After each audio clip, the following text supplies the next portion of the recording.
All right, welcome to the lines, which I think is going to be available on Teacher Pay Teachers pretty soon. Basically, you have to roll the dice and choose between some color schemes for step number one, and my colors. By the way, I'm colorblind, so I may be getting this totally wrong.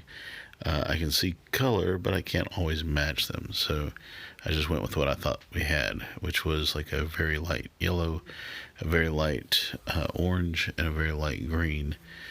So I mixed them up, and this is the base coat.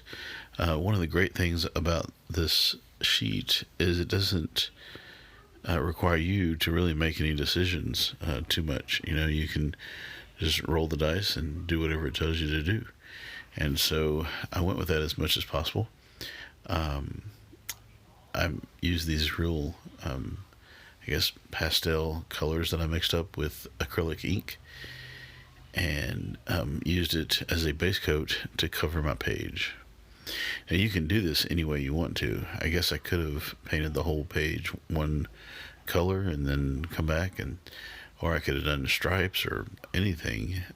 So you do have to make some decisions. But it kind of gets you started.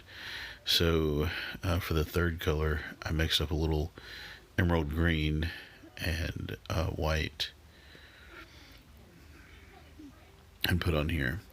The next step after this one is you roll the dice and it chooses you a pop color, a color to put on that's supposed to really pop against this. And I keep getting threes. So I think it was a very light purple. So this is dioxide purple. I don't know if I'm saying that right. Acrylic ink. Mix it up real good. And I'm going to take this lid. It's actually the lid off of a mixed peanuts or mixed nuts container. And when I'm done, I'll wash it off. But I'm just putting it down, and I'm using it. I don't know. It was kind of random. I didn't know exactly how I was going to put my pop color on there. So this is what I decided. And I usually just used it kind of to mask it off. And then used my brush, kind of fading the blue out. And here I rolled a 6. And for that, I forgot what it was. Oh, yeah. A 6 was paint markers. And then you're supposed to roll twice for it. And the first one was a Sharpie. A Sharpie pen was the only Sharpie I had in the studio. Or at least the only one I saw.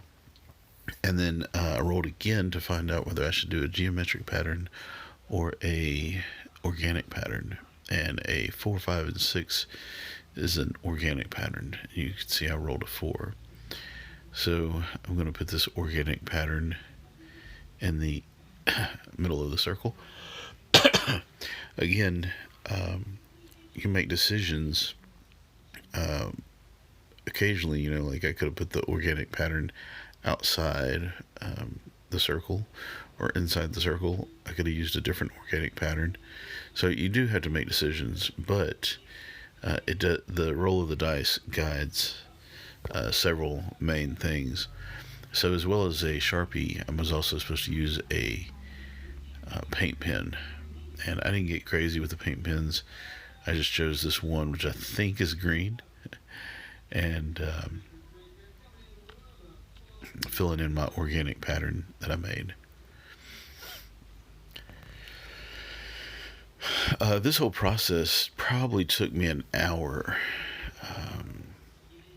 between rolling the dice, painting stuff in, stopping to go and get the materials that I needed. After you do the organic pattern, or after you do the pattern, you roll the dice to find out whether you're going to use newspaper, magazine, book pages, collage papers, and some other things. Well, the dice roll that I did landed on 2, which is magazine pages. And I went looking for a magazine, and I do not have a single magazine in my studio that I could cut into. I had one magazine, and it was I was not willing to cut it up because it's a very special magazine to me. Anyway, so I decided to cheat a little bit here, and I went with Book Pages, which was the next one up. And I did happen to have some book pages that I could tear up. This particular book page is, I think, some Russian or Greek or something. It's not English type in it.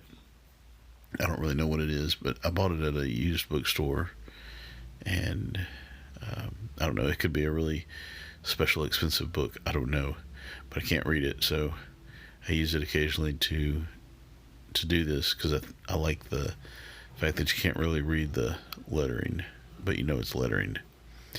I used matte acrylic polymer medium to glue stuff down. I could have used stick glue or Elmer's glue, but I had this available and I couldn't find my stick glue, so I used that to stick the pages down. And now I'm coming back with my pop color into the pages, and that's it. Go look up Look Between the Lines on Teacher Pay Teacher.